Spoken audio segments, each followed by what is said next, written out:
Hello, my name is Katie Costello.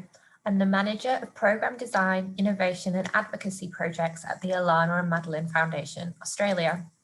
I'd like to start by acknowledging the traditional owners of the lands and waters on which I present to you today, the Boon Wurrung and the Wurundjeri people of the Kulin Nation, and pay my respects to elders past, present and emerging. In this session, I'm proud to be joined by two esteemed members of the Foundation's Expert Media Literacy Advisory Group, Saffron Howden and Dr. Stephanie Smith, who will set the scene on contemporary media industries and democracy, how our education system works, and the demand for media literacy and our evidence base for action and initiatives in Australia. Firstly, Saffron Howden. Saffron has been a journalist and editor for nearly 20 years and is a pioneer in media literacy advocacy, research and resourcing in the Australian context. This year, she co-authored a book teaching children journalism and media literacy skills called Kid Reporter, The Secret to Breaking News. Saffron co-founded and edited the national newspaper for children, Crinkling News, and has worked for some of Australia's major news outlets, including the Sydney Morning Herald and the Daily Telegraph.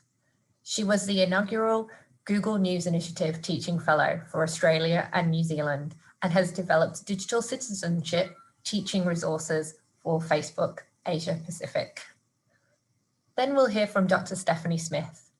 Stephanie is the Manager of Learning at the Museum of Australian Democracy, lovingly known as MOAD.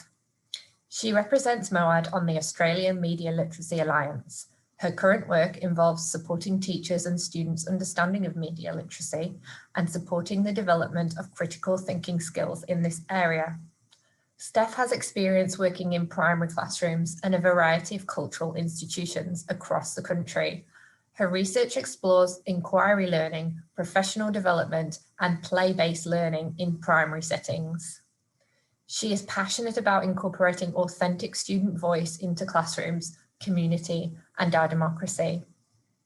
Lastly, I will close with a showcase of the Alana and Madeline Foundation's eSmart Media Literacy Lab, and I'll demonstrate how our gamified resource can be and is being used by teachers to develop critical media literacy practices in students aged 12 to 16. But first, Saffron Howden. Over to you, Saffron.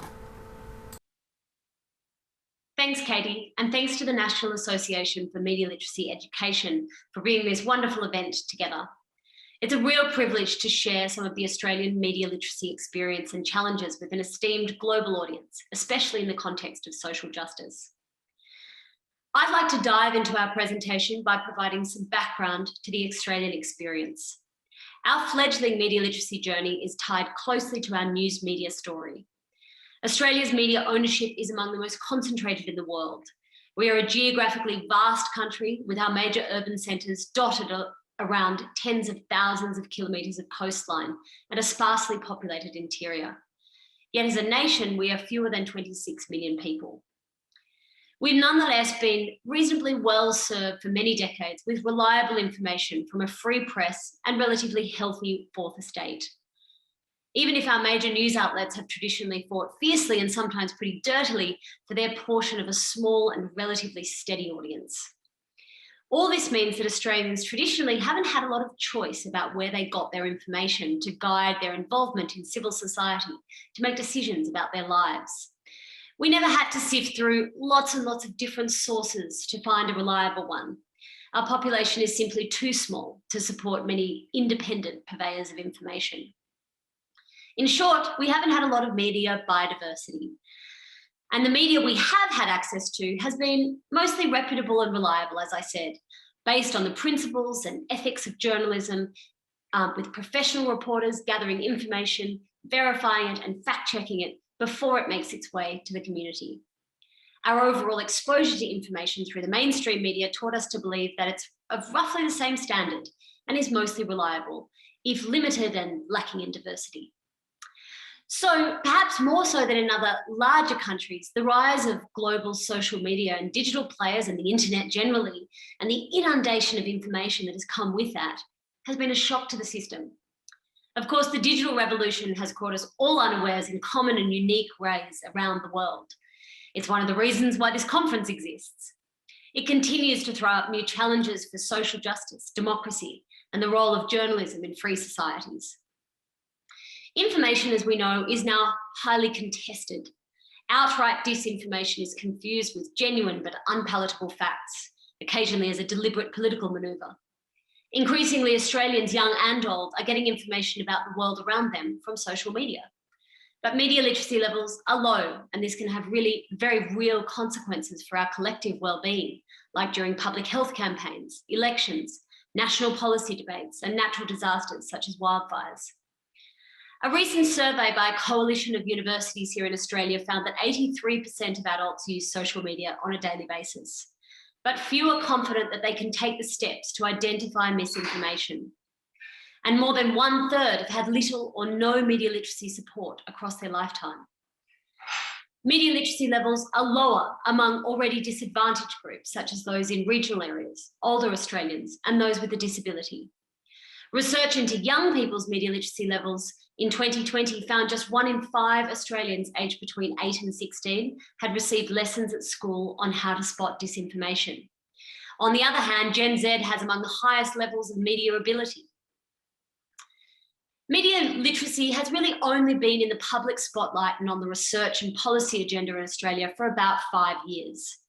Yet we've taken huge strides to address the gap in understanding and resourcing since I organised the first National Media Literacy Conference for young people back in 2017 and co-authored the first countrywide research into young people's media literacy levels with Queensland University of Technology and Western Sydney University. Most of the work that has been done since then has been achieved independently of government, with the exception of resources developed by the education arm of the public broadcaster.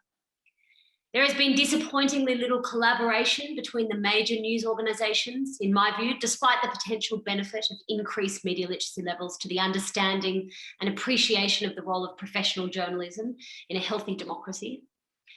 The immediate focus of lawmakers and large media organisations in Australia has been on the commercial side of media, the demise of the business model underpinning news and journalism that we've seen replicated the world over. Not-for-profit news does not exist in any substantial way in Australia. So while newspapers fold, news deserts expand, local TV news bulletins are cancelled, and journalist numbers shrink nationwide, the fight for audience has become even more intense. And for the first time, Australia's mainstream media industry has had a common enemy in the form of the global digital players. Backed by claims that these digital giants are responsible for siphoning off advertising revenue that has always supported professional journalism, the Australian government successfully went into bat for our large media organisations to demand compensation. As part of the argy-bargy of those negotiations, Google threatened to pull its search engine from Australia, and Facebook temporarily suspended Australian users' access to all news on its platform, including from government Facebook accounts relaying health and natural disaster information. The big news companies operating in Australia have got some money from Facebook and Google in the end, but we're yet to see the impact, if any, on the production of reliable information for public consumption. Facebook remains, Google remains, and we know misinformation and disinformation continue to spread apace despite global pressure and some action taken for digital platforms to take responsibility for publishing it. We even have a sitting parliamentarian here in Australia who regularly uses his verified social media account to spread disinformation about COVID-19. And so what about the poor Australian teenager glued to their phone, getting their information about the world around them through videos on TikTok or Instagram shared by their friends, or anecdotes from their mum or dad who themselves got the information from a relative who shared it on Facebook? Or the child Googling the answer to a question for a school assignment, unaware the site that they're directed to is disinformation posing as fact? What about the older Australian confused by social media posts from friends warning of the dangers of COVID-19 vaccinations? Ways to help and educate people exist in Australia. And a small but growing group of really passionate media literacy advocates and researchers are making huge headway to address big gaps in education, communication and resourcing. My most recent contribution to that has been the book Kid Reporter, The Secret to Breaking News, which teaches critical thinking and information detective skills to children aged 8 and up. But I often think back to that first media literacy conference for young Australians that Crinkly News hosted in 2017. 35 kids and teenagers came together to develop a national media literacy action plan. And in fact, the conference was backed by Facebook and Google. The children's very first recommendation was that media literacy is a life skill and it should be taught in all schools as a mandatory and regular subject across the curriculum. And on that note, I'll hand over to Dr. Stephanie Smith from the Museum of Australian Democracy to talk through the education context and how that intersects with our democratic values and rights here in Australia. Thank you so much for listening. Thank you so much, Saffron, for setting the context for media literacy here in Australia. You know that I love the work that you're doing, especially with young people. And I feel that Kid Reporter really has an important place to play in inspiring the next generation of journalists. And I think it also builds passion and awareness of the place that young people have in our media and that we need to have their voice heard now. And they are an important part of the conversation. So thank you for all the work that you do. It means so much to me, and I know many others. Hello, everyone. My name is Stephanie Smith, and I'm the Manager of Learning here at the Museum of Australian Democracy, which is located in Old Parliament House in our nation's capital, Canberra. Now, something interesting to note about the place where I work is that this was the site of our federal parliament for 61 years, from 1927 until 1988, when we just couldn't fit any more people in our small building. And so it was time to build Australian Parliament House, which is actually located on the hill just behind this building. Since then, we have become the Museum of Australian Democracy. And a big part of the work that I do is helping young people to find their voice and agency in our democracy and to recognise the important place that they have in the conversation now. It's not just about waiting until they turn 18, until they're able to vote, that we need to start incorporating young people in authentic ways into issues that are happening in society. And so a lot of the work that I do is around this. Now, on average, we would have around 90,000 students that would visit us here on site.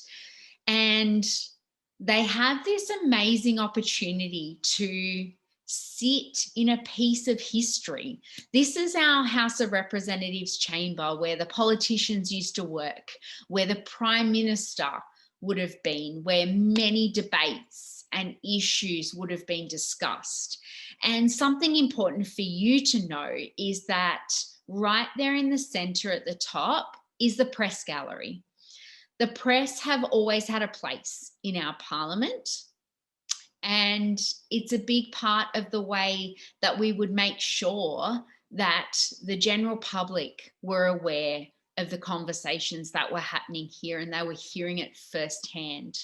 So of course, back in 1927, this would have been print media.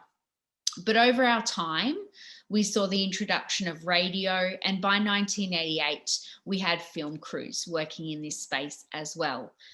But as we all know, technology has changed quite considerably, and young people are now getting their news and information from the internet, from social media, from a variety of sources.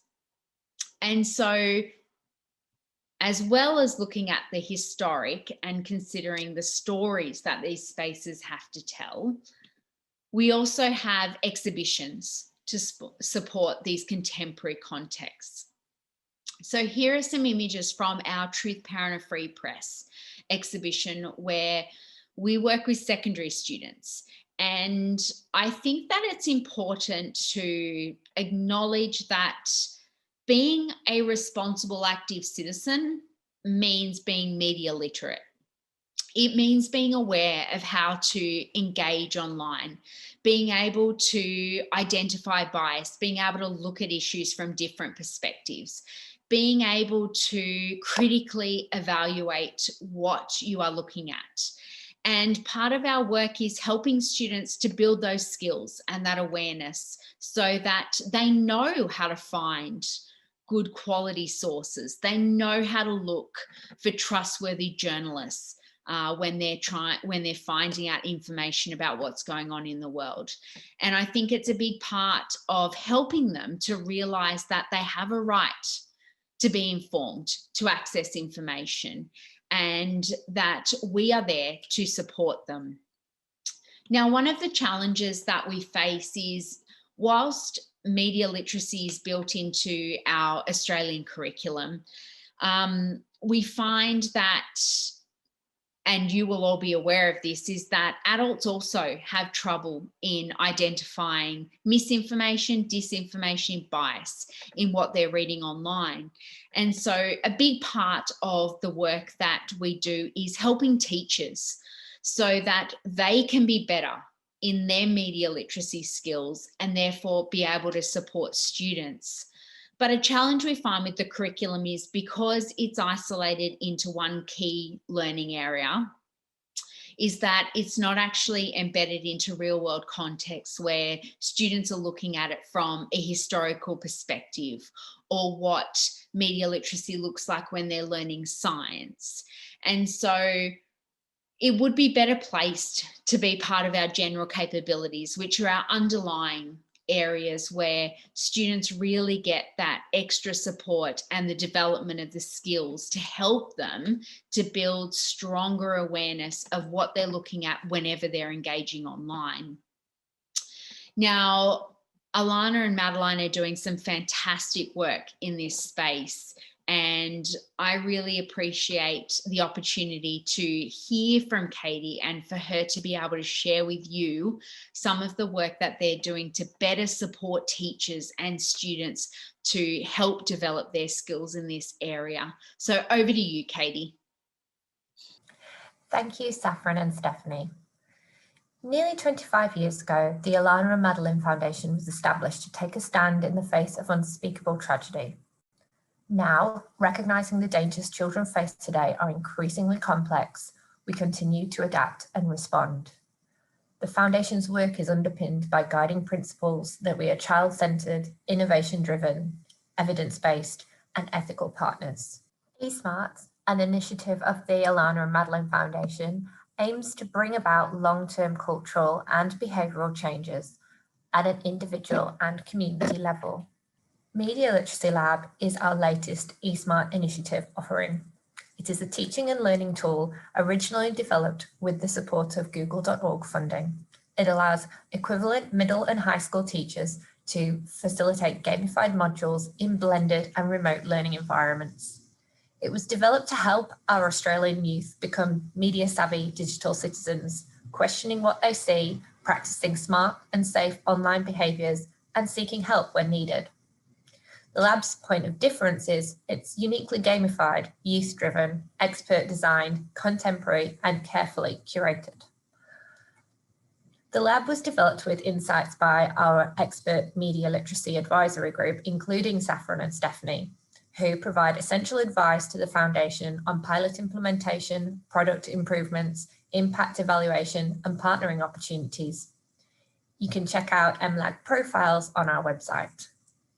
We're proud to feature valuable content from partners in the Media Literacy Advisory Group, including that of MOAD and ABC Education. This is a list of the 6 eSmart Media Literacy Lab modules, each with 4 grade-level sessions to support teacher differentiation. Media Literacy Lab has 2 interfaces. Teachers, educators, and non-school guests register and log in via their teacher portal, which has 2 sections, one to set up student sessions and one for additional teaching and learning resources.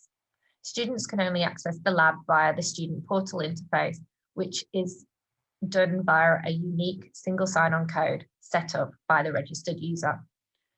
Each facilitated module session lasts roughly 30 to 45 minutes, depending on the pace of each student's guided discovery and duration set for personal reflection tasks, peer-to-peer, team, or whole class discussion. Modules can be facilitated with a standalone or series of media literacy lessons. No personal student data is collected, and all responses are secure and only visible to the registered user, i.e. the teacher, educator, or non-school guests. In the student portal, they are introduced to three main characters, Steve, Kate, and Pop, who band together in the MLL, a lunch club at Sapien High, which focuses on looking into media and getting to the bottom of its intent. In each module, students meet multiple choice questions designed to progress the fictional narrative, but predominantly engage in a diverse range of question types that provoke deep critical thinking. As mentioned earlier, for 8 days in February 2021, Facebook blocked Australian users from accessing, sharing, and posting news content on its platform in response to the Australian government's news media bargaining code demands, which passed the House of Representatives in Canberra the day before. For context, the code was developed in response to a Commission digital platform inquiry report. The inquiry found an imbalance of bargaining power between Australian news media outlets and digital platforms, particularly in advertising revenue. There were many public disagreements about the legislation and the code's content from both digital platforms and news media outlets. Facebook suggested that Australian media outlets profit from the use of their digital platform, but the commercial value to Facebook was virtually zero. After the dust settled, we actively looked for the media literacy learning possibilities to support our Australian schools. We encouraged teachers to unpack the now infamous Facebook news ban using Media Literacy Lab Module 5 on media and democracy, exploring the role of contemporary media in Australia as the conduit to which we engage with society and our roles as local, national, and global digital citizens. Module 5 is an ideal space to explore issues related to the Facebook news ban. Here you can see in this advice that we released to schools, students will learn to examine the power interplay between media, organisations, government, and associated impact on our democracy. Some extension questions could be, how did the sources of incredible information change? And what systemic bias impacts the voice of young people? In Module 5, there are 4 grade level sessions. The fourth estate team introduces students to the role of media in a democracy. They examine the many ways that politics is covered in the media and will come up with their own questions for a press conference. Students learn about public interest journalism and why it is important for a healthy democracy. In the bias team, students analyse techniques used in political cartooning, such as symbolism, exaggeration, or irony, and they will use these to create their own cartoon. Students are also prompted to think about why political bias is important to be aware of when consuming news. The activist team of grade 9 students explore how news media can be used as a tool for activism and to voice issues that they care about. Students will learn how to ensure their online activism is meaningful and civil. The challenge team of grade 10 students examine how the phenomenon of disinformation and how filter bubbles negatively impact democracy, including an analysis of targeted political advertisements from Facebook's ad library. Students will also consider the importance of press freedoms and the challenge of balancing freedom of press with protecting the national interest. Lastly, the students will use their voices to create a piece of digital activism on the topic of voting age. Here is an insight into what it looks like for the students inside the eSmart Media Literacy Lab in Module 5, Team 8. As you can see, the navigation has been speeded up a little. There are 24 immersive narrative-based sessions in total, with 26 feature question types to stimulate critical thinking and capture those student responses, including video, audio recording, image and file upload, close association, choice matrix, and hotspots. There are 11 possible issue resolutions to the character stories.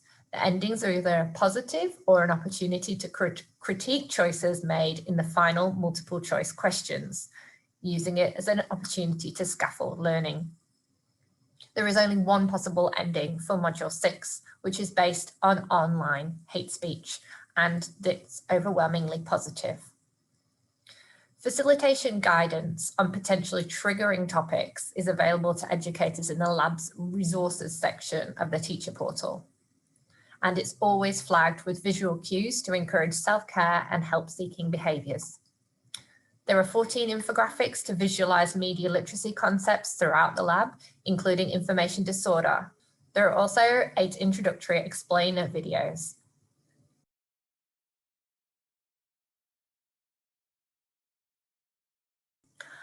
We are mindful of how busy our teachers and educators are, and we try to remove barriers to participation like timetabling or resourcing pressures by keeping the lab free and open to all, subject to funding, and ensuring learning content stays updated, relevant, and easily adaptable in the classroom. In Media Literacy Lab communications to schools, we flagged the News Media Bargaining Code fallout as the latest opportunity to teach students about where they can find credible news content. The underlying core media literacy concepts of how digital platforms and news media outlets operate and how their actions with media influences our democracy. These predominantly align to the Australian Media Literacy Framework key concepts of media institutions, technologies, and relationships, which you can see here. To hear more about the framework that underpins the Media Literacy Lab, I encourage you to watch another on-demand video by Annabelle Asbury, who is the chair of the Australian Media Literacy Alliance. And here is a statement inspired by Dr. Paul Mihadelis, as he looks to media literacy as a civic imperative, not just a grounding of important skills or educational goal, but something more intentional for civil society and democracy.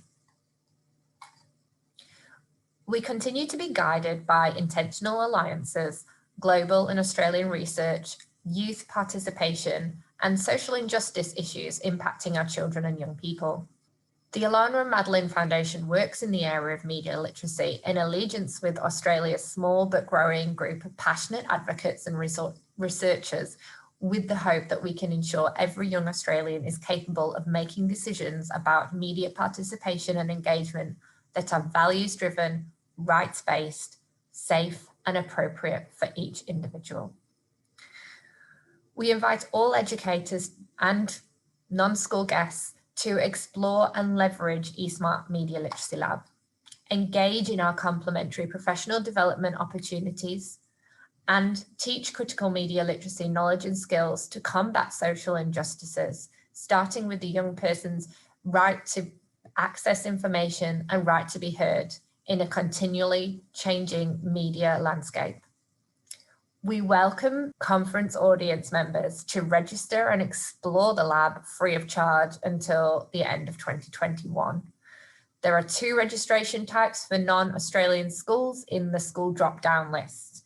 I strongly recommend checking out that, as well as the book by Saffron Howden, Kid Reporter, and visiting MOAD's Learning Resources website as well. Many thanks again to NAMLE for hosting this important event, and stay safe.